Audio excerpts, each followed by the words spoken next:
안녕하십니까. JTB 시사진단입니다. 임종을 맞은 환자, 인공호흡기나 심폐소생술 같은 연명치료를 중단할 수 있는 연명의료결정법이 이달부터 시행됩니다. 어떤 내용인지 그리고 문제점은 없는 것인지 오늘 들어보겠습니다. 박철원 국장님 그리고 김정수 교수님 이 두 분과 함께합니다. 어서 오십시오. 예, 안녕하십니까. 안녕하세요. 예. 자, 먼저 오늘의 토론 주제 짧게 만나보겠습니다. 임종기 환자가 연명치료를 거부하고 생을 마감할 수 있게 하는 이른바 연명의료결정법이 이달부터 시행된다.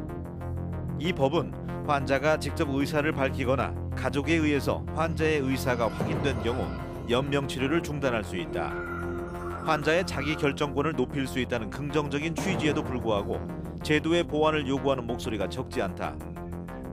의료진에 대한 과도한 처벌이 방어 진료를 낳을 수 있다는 주장이 있고 의료기관의 준비도 크게 부족하다는 지적이다. 연명치료의 범위와 질환의 종류도 아직은 제한적이어서 확대의 필요성이 제기되고 있다. 존엄한 죽음을 위한 우리 사회의 준비를 짚어본다. 예, 이야기 시작하겠습니다. 연명의료결정법 이렇게 되어 있는데 실제 제목은 좀 깁니다. 제가 한번 읽어보겠습니다. 호스피스 완화치료 및 임종 과정에 있는 환자의 연명의료결정에 관한 법률 이렇게 돼 있습니다. 맞죠? 예, 맞습니다. 예. 이 법과 제도를 이해하기 위해서 두 가지 용어를 먼저 좀 설명을 들으시고 좀 제가 또 질문을 드려야 될 것 같은데 먼저 첫 번째 것을 한번 좀 보겠습니다. 예, 사전 연명 의료 의향서 이렇게 돼 있네요. 자신의 연명 의료 중단 결정에 관한 뜻을 직접 문서로 작성한 것이다 이렇게 표기가 돼 있는데 박철원 국장님 좀 표현이 좀 그렇습니다만 정신이 온전할 때 내가 혹시 그런 연명치료를 받을 수 있는 상황에 놓이게 되면 나는 그것 받지 않겠습니다 하고 그 뜻을 미리 어떤 서식을 통해서 밝혀두는 것이다 이렇게 이해하면 되겠습니까? 예, 그렇습니다. 예. 그 대상은 19세 이상 성인이 작성을 할 수 있겠고 의향서 등록 기관을 복지부가 지정을 해줬습니다. 그래서 그 기관을 방문을 하셔가지고 어떻게 작성해야 되는지 그 작성한 이후에 그 문서가 어떤 효력을 가지는 것인지 이런 것들을 다 설명을 들으신 다음에 본인이 직접 작성을 하셔야만 이 효력이 발생이 됩니다. 그래서 본인이 직접 작성을 하게 되면 그 다음에 그 작성한 서식을 중앙에 있는 관리기관으로 컴퓨터상으로 등록을 하게 돼 있습니다. 그러면 그것이 등록이 되면 그때부터 정보 처리 시스템으로 연결이 돼가지고 전국에서 같이 확인할 수 있는 그런 정보 처리 시스템이 가동이 됩니다. 내 의사가 컴퓨터에 딱 저장이 되는 거군요. 예, 저장이 됩니다. 나중에 혹시 또 뜻이 바뀌었다. 그러면 번복할 수도 있습니까? 예, 그렇습니다. 다시 등록 기관을 찾으셔서 자기가 처음에 작성했던 것을 변경하거나 철회를 하시면 그 철회하거나 변경한 것을 다시 등록기관에서 정보 처리 시스템으로 입력을 하게 되면 변경되거나 철회가 될 수 있습니다. 등록기관에 가서 이걸 작성을 해야 된다고 말씀하셨는데 전라북도 같은 경우에 그게 어떤 기관들이 있습니까? 복지부 장관이 지정을 하도록 돼 있는데 이번에 전국적으로 49개 기관을 복지부 장관이 지정을 했습니다. 근데 전라북도가 49개 기관 중에서 13개 기관이 현재 이번에 지정이 돼 있습니다. 예를 들면 보건소 중에서 전주시 보건소, 완주군 보건소, 뭐 정읍 고창 보건소, 뭐 김제 부안 보건소 이렇게 보건소가 6개고요.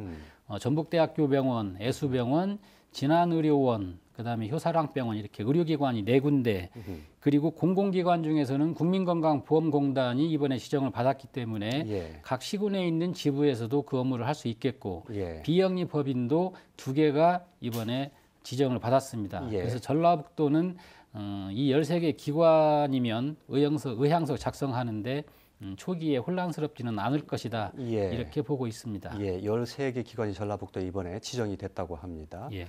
이렇게 사전 의향서라는 제도도 있고 등록기관이 있다는 것을 좀 앞으로 좀 알려나갈 필요는 있겠군요. 예, 저희가 앞으로 홍보를 좀 계속 해야 된다고 생각을 해서 예. 2018년 금년도에 홍보라든지 사업을 할 수 있는 예산까지도 현재 확보가 돼 있는 상황입니다. 예. 또 하나의 용어를 좀 살펴보겠습니다. 이번에는 연명의료계획서라고 되어 있는데 한번 보실까요? 예. 환자의 뜻에 따라서 이 담당 의사가 연명의료 결정에 관한 사항을 계획하여 문서로 작성한 것이다. 이렇게 되어 있습니다. 김 교수님, 이건 네. 의사가 작성하도록 되어 있네요. 그렇습니다. 어떤 경우에 하는 겁니까? 네.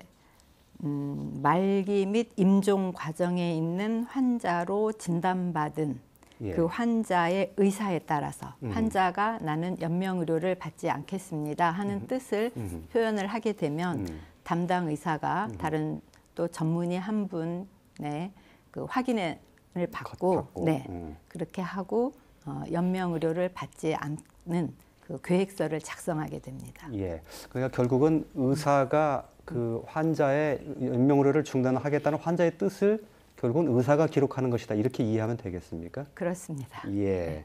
이건 근데 아까 사전 의향서가 있었지 않습니까? 네. 사전 의향서가 있는 경우에도 이걸 작성을 해야 되나요?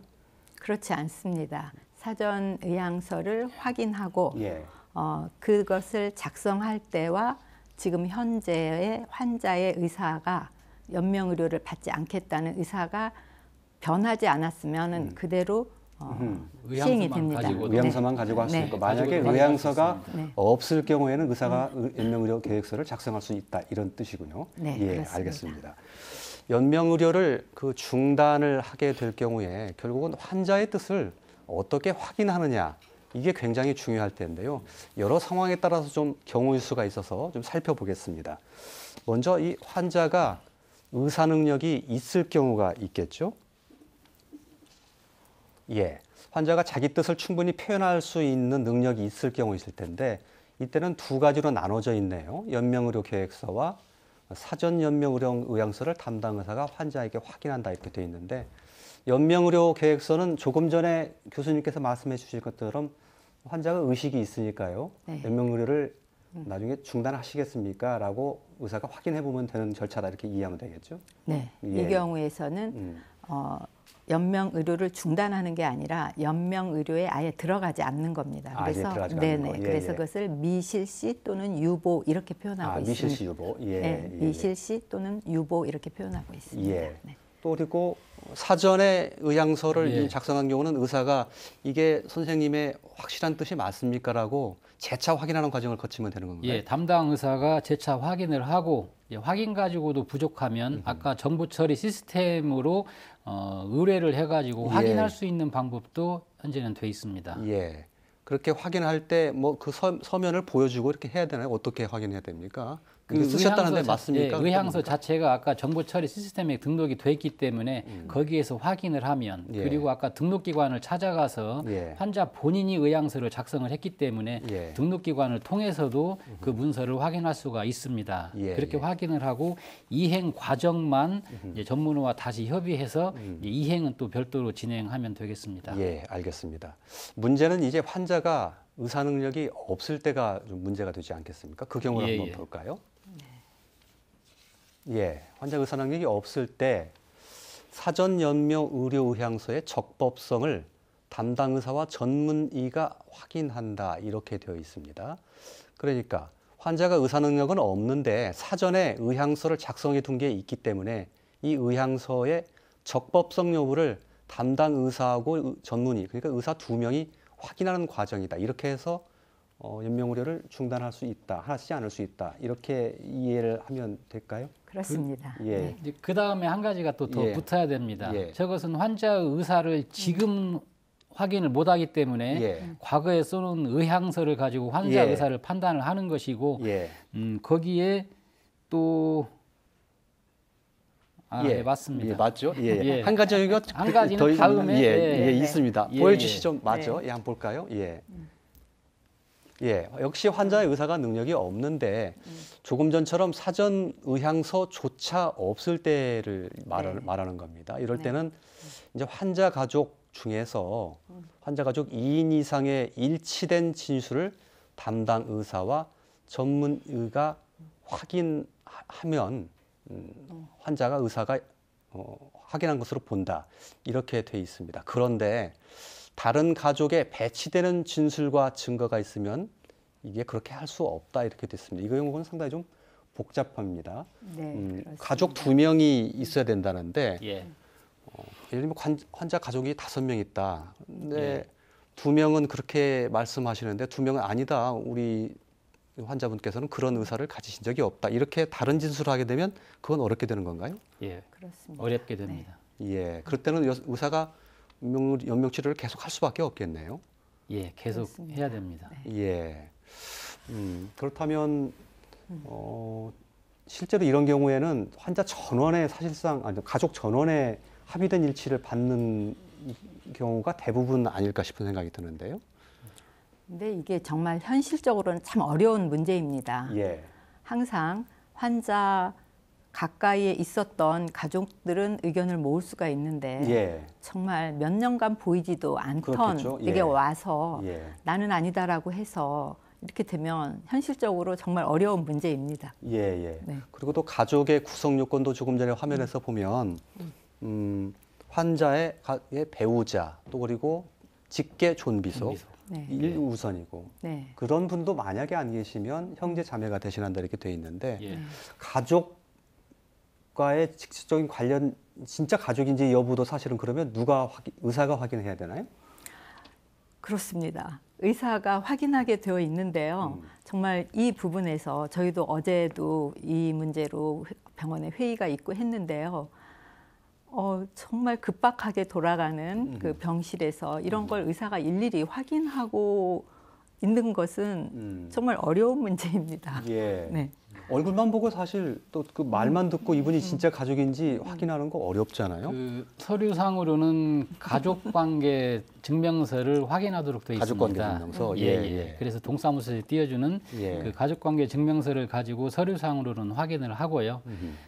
가족이 아까 5분 있다. 그랬을 때 5분이 한 자리에 모이거나 이런 것은 현실적으로 어렵습니다. 예. 그래서 5분의 가족의 의견을 확인하는 것을 예. 뭐 녹음이라든지 녹취라든지 뭐 이런 여러 가지 방법을 써도 예. 그래서 인정할 수 있게 지금 길은 터놨습니다. 예, 그래서 예. 한꺼번에 한 자리에서 안 모여도 예. 의사만 정확하게 가족관계 증명서에 있는 가족들이 의사 확인만 되면 이것을 인정하도록 돼 있긴 합니다.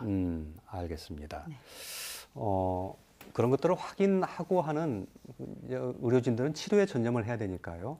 의료기관의 행정조직이 조금 뒷받침되면 좋겠다 싶은 생각도 개인적으로 드는데 그렇습니다. 예. 저희 병원에서도 이 연명의료 중단법 때문에 사회복지사 1명을 더 채용하려고 계획하고 있습니다. 예, 알겠습니다. 그리고 현재는 복지부가 아까 의향서 등록 기관이라든지 계획서 작성하는 의료기관에 대한 어떤 재정적인 지원이라든지 행정적인 지원이 현재는 없는 상황입니다. 예. 그래서 앞으로는 이런 제도가 2월 4일 날 시행이 되면 제대로 정착이 되기 위해서는 등록기관에 대한 어떤 재정적인 지원도 일부 필요할 것 같고 의료기관에 대한 행재정적 지원도 필요할 것 같습니다. 왜 그러냐면 지금 상으로는 의향서를 작성하는 분한테 의향서를 작성한다고 해서 어떤 수수료를 받거나 이런 것이 금지되어 있거든요.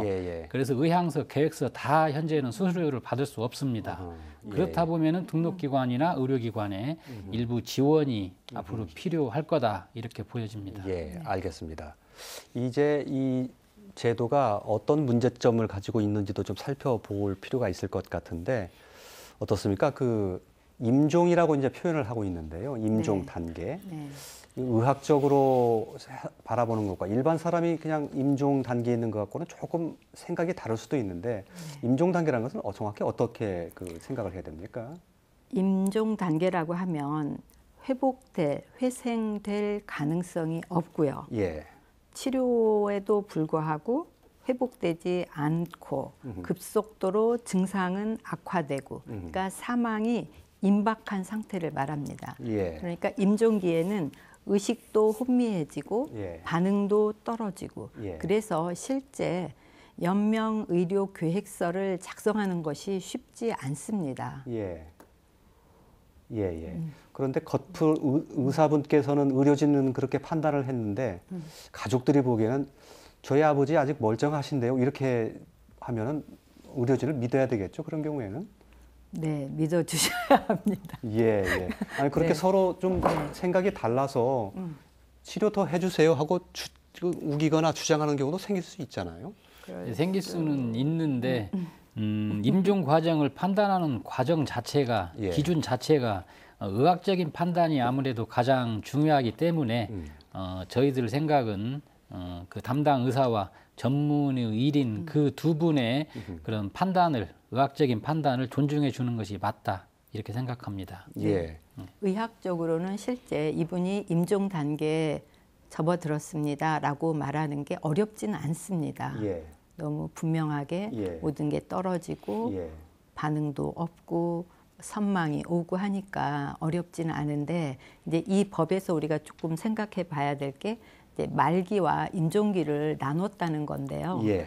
말기도 이제 적극적인 치료는 하지만 근본적인 치료는 어렵고 가능성이 없고 예. 그렇지만 증상은 점차 서서히 악화돼서 예, 예, 수개월 내에 사망할 것이다라고 보여지면 말기라고 합니다. 그래서 예. 특히 암 치료에 있어서는 암 환자가 이분이 말기입니다. 아마 6개월을 못 넘기겠습니다. 그러면 호스피스 케어도 받을 수 있고 하는 그게 이제 말기인데 그 임종기에 있는 환자에서 연명 의료 계획서를 작성하는 이것이 현실적으로는 그것보다 좀 더 일찍 되어야지 예. 임종기에 딱 닥쳐서는 예. 환자가 의식도 예. 혼미하고 예. 이런 상태라 어렵습니다. 예. 네. 그러니까 그 계획서를 받을 때 그 시점이 말기 단계에서 받아야 되는데 임종기 돼서 받으면은 그분이 의사를 제대로 표명할 가능성도 낮고 네. 제대로 판단할 수 없을 수도 있으니까 네.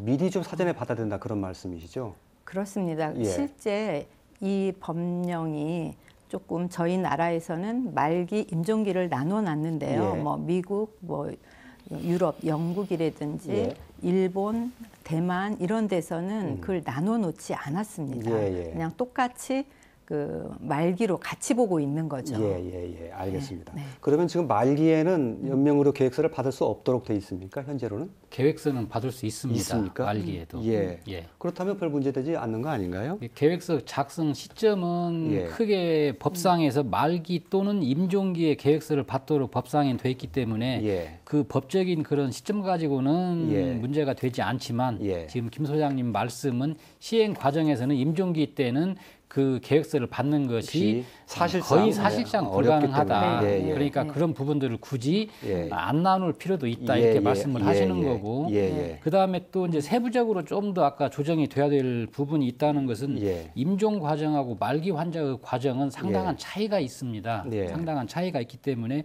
아까 이제 항암제 투여 같은 경우는 그 임종 과정에서는 항암제를 투여할 것인지 투여를 안 할 것인지의 고민이 실상은 거의 없는 상황입니다. 예. 암이 걸렸을 때 예. 항암제를 줄 것인지 안 줄 예. 것인지가 결정되는 것이지 예. 임종 과정에 들어가 있는 분한테는 항암제 예. 같은 경우는 거의 고민의 대상이 아닙니다. 예. 그래서 임종 과정에 있는 분은 심폐소생술을 할 것인지 예. 인공호흡기를 부착할 것인지 그것이 실은 중요한 과제지 항암제는 큰 과제가 아니라는 겁니다. 그렇다면 어떤 부분은 같이 합칠 부분도 있고 예. 어떤 부분은 말기와 임종 과정을 나눌 필요도 있고 그렇다는 겁니다. 예, 알겠습니다. 그 말씀을 조금 더 이해하시려면 이게 그 연명으로 중단의 결정에 관한 치료 범위, 그 대상 이걸 좀 예. 설명을 좀 드려야 될 것 같은데 연명으로 대상 시술이 지금 4가지로 제한이 되어 있습니다. 심폐소생술 그리고 인공호흡기, 호흡기. 혈액투석, 또 항암제 투여 이렇게 되어 있고 또 질병도 4가지로 되어 있는데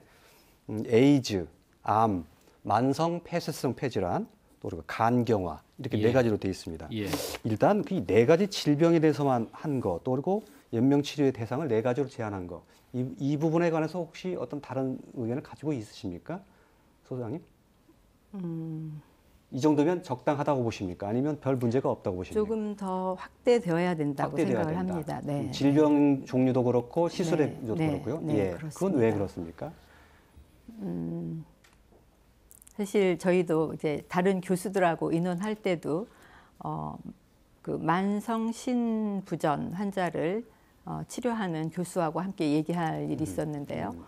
여기에 이렇게 말기 환자에 들어있지 않다는 것을 모르고 있는 거예요. 예를 들면 네. 만성 신부정적 환자의 경우에 이런 식으로 모든 병이 이런 말기에 이르는 것이 있는데 그리고 거기에서 회복될 가능성이 없으면 연명의료 계획서를 작성할 수 있어야 되는데 이렇게 이 말기 질환을 네 군으로만 해놓은 것은 조금 문제가 있습니다.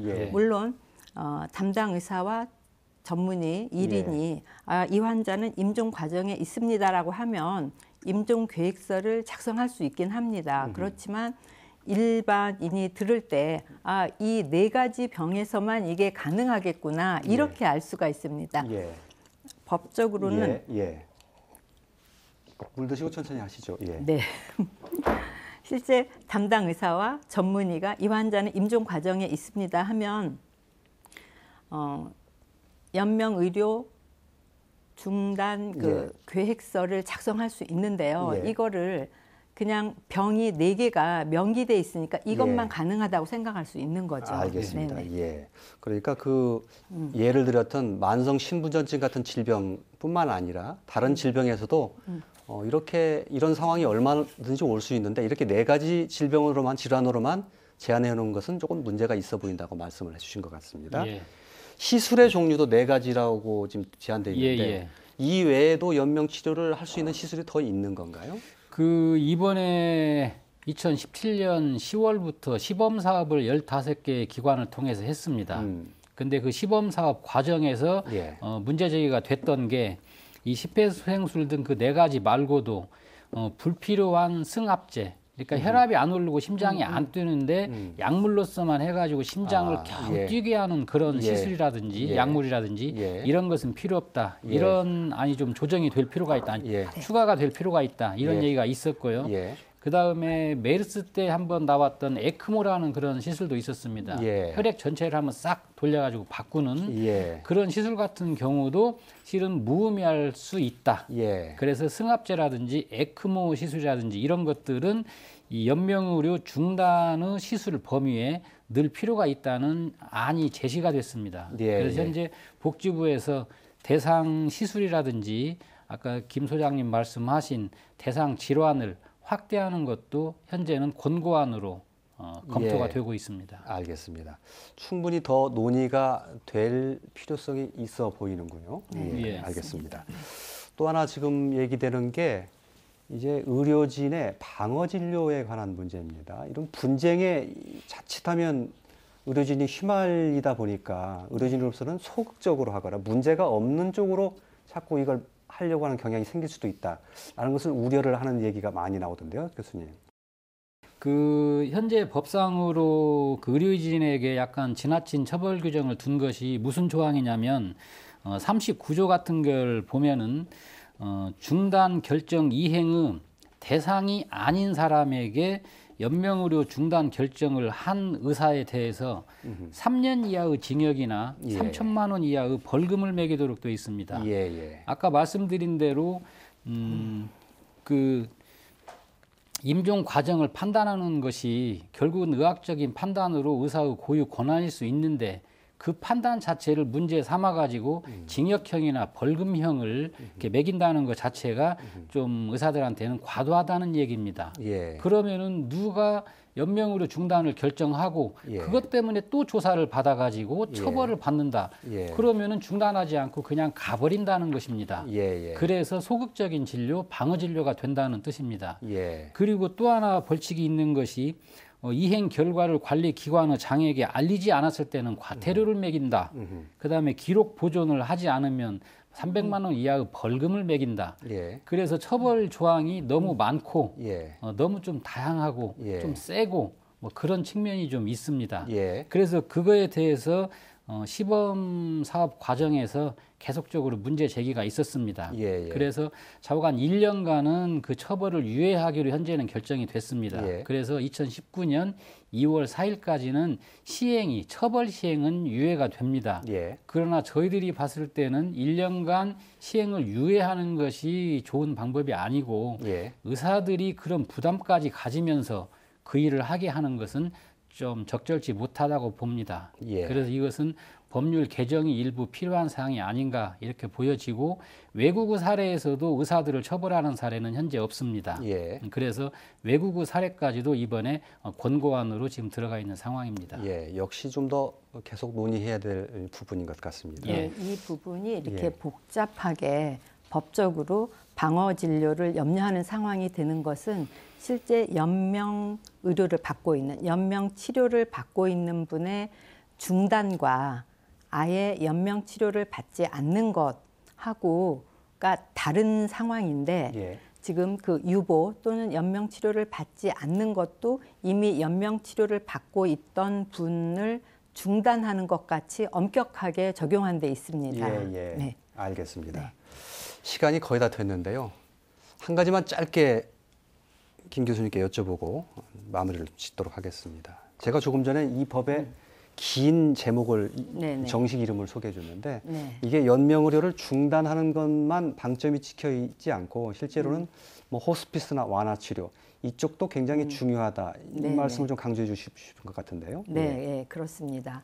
호스피스 완화 의료 및 임종 과정에 있는 환자의 연명 의료 결정에 관한 법률입니다. 예, 그렇기 예. 때문에 이것에 여기까지 온 정말 이게 몇 년에 걸쳐서 여기까지 왔는데요. 말기에 이르러서 치료가 어려운 상황에서도 그 치료에 집착해서 치료하는 것에서 벗어나 일찍 호스피스 완화 치료를 받는다든지 해서 자신의 삶을 정말 품위 있게 정리하고 하는 의미를 찾아가는 시간이 필요한데 이제 그건 얘기하지 않고 연명의료 중단에만 너무 방점이 찍히다 보니까 이 법이 생긴 이유가 정말 모든 사람이 자신의 그 결정권을 가지고 그때에 이르렀을 때 삶을 조금 더 품위 있게 정리해 가도록 돕는 것을 위해서 이게 만들어진 건데요. 네, 너무나 연명의료 중단하냐 뭐 하냐 이렇게 가고 있는 것 같아 안타깝습니다. 이른바 그 존엄한 죽음이라고 하죠. 그렇게 마지막을 맞이할 수 있는 최후를 맞이할 수 있는 쪽으로 좀 제도의 방향이 좀 모아져야 될 것 같다 말씀을 좀 해주신 것 같습니다. 자, 말씀을 들어봤는데요. 이해가 좀 되셨는지 좀 모르겠습니다. 오늘 첫 번째 순서는 여기서 접겠습니다.